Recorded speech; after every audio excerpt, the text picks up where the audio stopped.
Shalom saudaraku, berjumpa kembali bersama dengan saya Pendeta Jakob Setio, masih dalam program Sapa Jemaat di Rumah. Kali ini kita akan berseteduh bersama-sama, mari kita berdoa. Bapa kami rindu, firman-Mu sungguh memberkati kami, dan biarlah melalui renungan firman itu, kami semakin dikuatkan, diteguhkan di dalam pengiringan kami akan Engkau. Kami siap diberkati, terpujilah nama-Mu kekal selama-lamanya.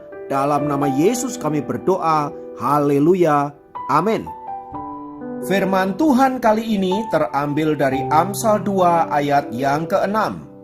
Amsal 2 ayat yang ke-6 berkata, karena Tuhanlah yang memberikan hikmat, dari mulutnya datang pengetahuan dan kepandaian. Ayat firman Tuhan ini ingin memberitahu kita bahwa hikmat, pengetahuan, kepandaian itu datangnya dari Tuhan, dan bahwa untuk mencarinya kita harus bekerja keras, harus belajar dengan sungguh-sungguh. Itulah tugas kita sebagai manusia. Namun pada dasarnya, hikmat, pengetahuan, kepandaian itu datangnya dari Tuhan dan diberikan kepada orang-orang yang mana Tuhan kehendaki. Itulah sebabnya di dalam Amsal 1 ayat yang ke-7 Tuhan berkata, takut akan Tuhan adalah permulaan pengetahuan, tetapi orang bodoh menghina hikmat dan didikan. Dalam Alkitab sendiri ada begitu banyak contoh-contoh orang-orang yang memiliki hikmat yang luar biasa karena kecintaannya akan Tuhan. Salah satunya adalah Salomo itu sendiri. Meski di masa tuanya ia jatuh ke dalam dosa, tetapi pada awalnya memang dia adalah seorang yang takut akan Tuhan, dan Tuhan menganugerahi dia dengan hikmat yang luar biasa. Contoh yang kedua adalah Daniel. Ia adalah anak muda yang takut akan Tuhan dan senantiasa konsisten di dalam penyembahannya kepada Tuhan, dan karena hal itu Tuhan menganugerahi dia dengan hikmat dan kebijaksanaan, sehingga dia menjadi orang yang sangat penting dalam kerajaan Babelonia, Persia, dan Median. Tokoh lain yang dicatat oleh Alkitab adalah Yusuf. Hikmat dan kecerdasannya mampu membawa ia menjadi orang nomor 1 setelah Fir'aun. Semua contoh di atas, saudaraku, ingin mempertegas bahwa takut akan Tuhan adalah permulaan dari segala hikmat dan pengetahuan dan kepandaian. Nah, berkaitan dengan hikmat dan kebijaksanaan, ada sebuah ilustrasi tentang 3 calon staf pemasaran dites untuk menjual sisir di kompleks biara Shaolin.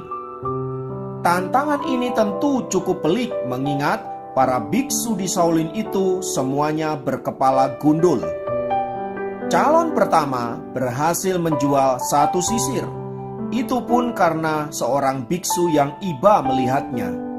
Calon kedua berhasil menjual 10 sisir.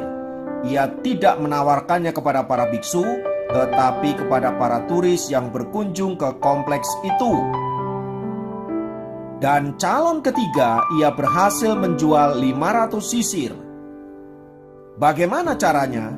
Ia menemui kepala biara dan meyakinkan bahwa dengan dibubuhi tanda tangan kepala biara, sisir-sisir itu bisa dijadikan cendera mata yang unik dari biara tersebut sehingga laku terjual. Dari ketiga orang tersebut di atas, pelajaran apa yang dapat kita petik? Ketiganya sama-sama bekerja keras. Ketiganya juga sama-sama memiliki antusiasme yang kuat. Perbedaan satu-satunya adalah berkaitan dengan strategi penjualan dan pemasarannya. Pada titik inilah diperlukan kecerdasan, diperlukan hikmat yang luar biasa, sehingga mampu menangkap peluang di tengah-tengah kesulitan sekalipun.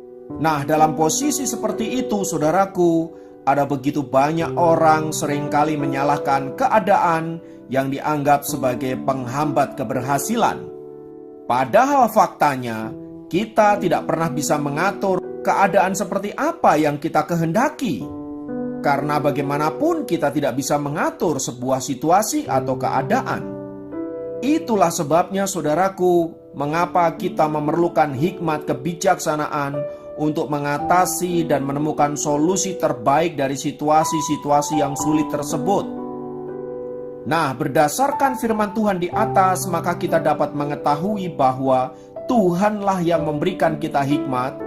Dari mulutnya datang pengetahuan dan kepandaian dalam menjalani hidup ini, entah dalam berkeluarga, dalam studi, dalam bisnis, pekerjaan, pelayanan, dan apapun itu. Ada begitu banyak masalah yang perlu kita selesaikan. Karenanya kita harus senantiasa memohon hikmat kepada Tuhan agar dimampukan untuk menyelesaikan setiap persoalan kehidupan itu dengan baik dan benar sesuai dengan kehendak Allah. Ingat, bagaimanapun kerasnya orang bodoh berusaha, tetap dikalahkan oleh orang pandai dan orang berhikmat. Karena itu, milikilah hikmat agar hidup kita senantiasa berkemenangan dan selalu ada di dalam keberhasilan. Mari belajarlah dari kegagalan-kegagalan masa lampau dan bergeraklah keluar dari sana. Temukan terobosan-terobosan yang datang daripada Tuhan. Buanglah zona nyaman yang selama ini membelenggu Anda. Buatlah terobosan dan jadilah pemenang. Kiranya Tuhan memberkati Anda dimanapun berada. Mari kita berdoa. Tuhan, di dalam nama Yesus, kiranya firman-Mu ini meneguhkan kami sehingga kami boleh menjadi orang-orang yang takut akan Tuhan, supaya olehnya kami dapat memiliki hikmat, kepandaian, dan kecerdasan di dalam menjalani hidup ini, sehingga kami dapat menyelesaikan setiap problema hidup dengan solusi yang tepat dan benar sesuai dengan kehendak-Mu.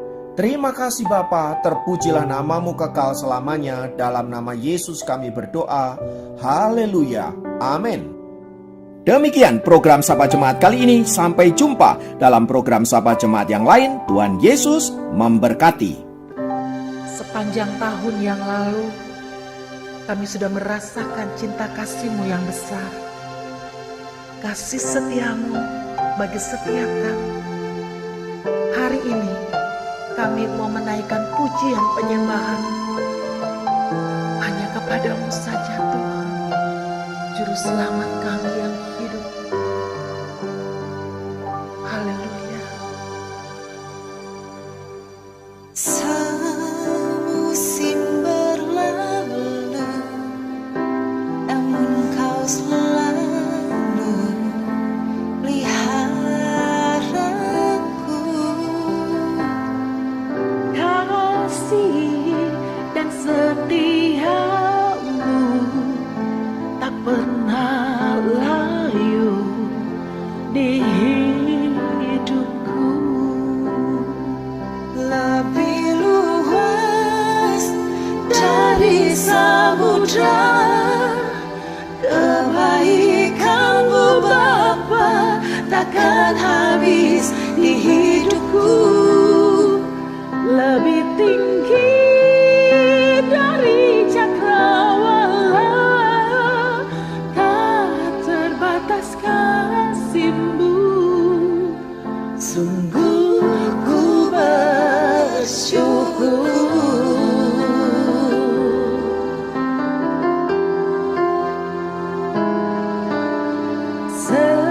Semusim berlalu, namun Kau selalu peliharaku. Kasih dan setia-Mu tak pernah layu di hidupku. Lebih luas dari samudra, kebaikan-Mu Bapa takkan habis di hidupku. Lebih tinggi dari cakrawala, tak terbatas kasih-Mu.